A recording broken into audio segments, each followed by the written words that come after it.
桐草呢是台湾山内本地就有的树种。早前踮伫咧山内的原住民，拢嘛会摕来使用。啊，伫咧300年前，嘛就有人来到竹插，到原住民买桐草。啊，伫咧清朝时代桐草的买卖拢是外销较济，而且大多数拢是出口原料。啊，是一直到落尾，有人甲桐草用来做纸。啊，桐草纸的产业呢，就自安尼踮伫遮渐渐发展起来。老师，你即摆咧写这是啥物？这就是草，这就是桐草。然后我这个动作叫做拍草。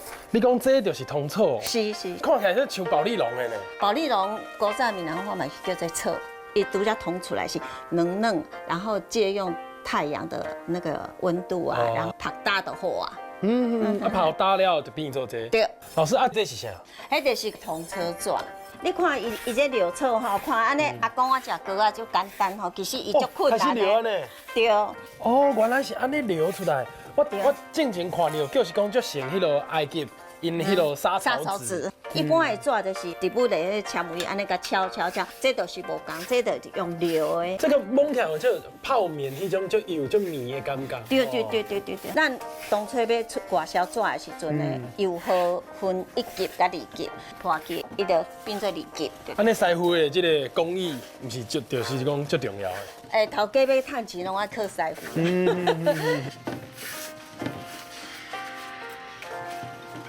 日本人来到台湾了后，就开始把桐草变作是计划性的产业。尤其是撩桐草，这是一项足有路的工课。查某人拢做甲比查甫的更较好。